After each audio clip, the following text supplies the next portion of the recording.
So you're looking for some deep sleepers. You want to find those players that ain't nobody checking for so you can win your fantasy basketball league. In this episode, we're going to run down a list of players that you need to pay attention to in the later rounds for fantasy basketball drafts.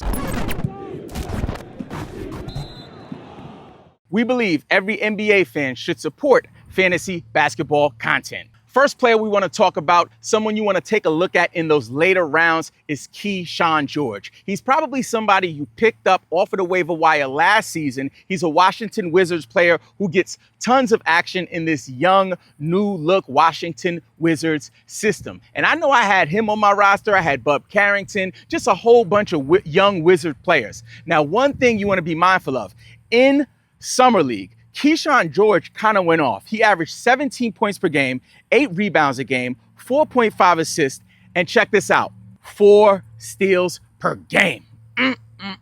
Now, mind you, that was only a 2-game sample size. And when the young man gets some run, he can definitely put up some numbers in all types of categories. By the way, Pat Mamba is the person who gave us Keshan George. He also gave us another Wizards player, Trey Johnson. Trey Johnson went off in Summer League. He averaged 19.5 points per game. He shot 58.3% from the field. And from 3, top is off, boobies is out, hair blowing in the freaking wind. The man shot 45.5% from 3. Let that sink in. The next player is from my man Antec. He recommended you target Matas Buzzles late in your drafts. We've already done some mock drafts, and I think because we're talking about him in the community, we've seen him go as early as the 10th round. But I think you should be looking at him more in the 11th or 12th. Matas was putting up some serious numbers. He averaged 16.4 points per game in Summer League, 4.2 rebounds, 2 steals per game, and check this out, 2 blocks per game. Matas is cooking with hot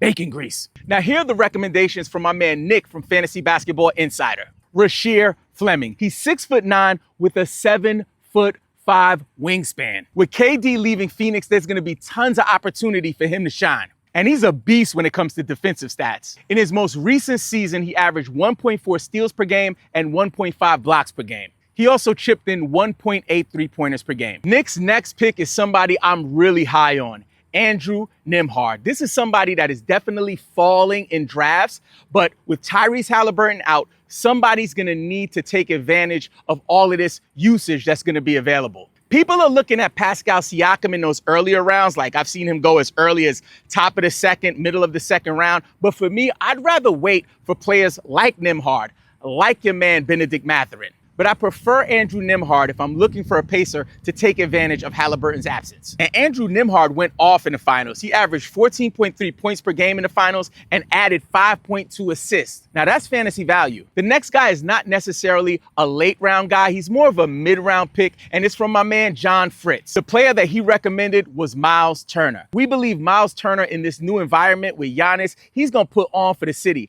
Last year, he was valuable. He finished in points leagues at number 77, but we think he can actually increase that output. If you're new here, I'm Robin Marks. I used to work at NBC Sports and #basketball, and I'm a member of the Fantasy Sports Writers Association. I got something super important to share with you. Please consider becoming an MVP member of our community. It'll grant you access to our private Discord channel with all of our experts. It'll also get you access, for the first time ever, we're doing a private podcast feed just to answer your questions every week this season. All you have to do is visit BelieveInFantasy.com and select the level of support that you're comfortable with. Now let's get back to the picks. So here are the players that I'm looking at late in drafts. Ryan Kalkbrenner. He's a big man from Charlotte. When I tell you, Charlotte does not have a legitimate big man. He's a young guy, but I think he's going to take advantage of the opportunity. And he has championship experience. Summer League championship experience, which still counts. But for real, in the championship, he went off. He dropped 15 points, grabbed 9 boards, 1 steal, and 1 block. And the next player I want to talk about, I love him.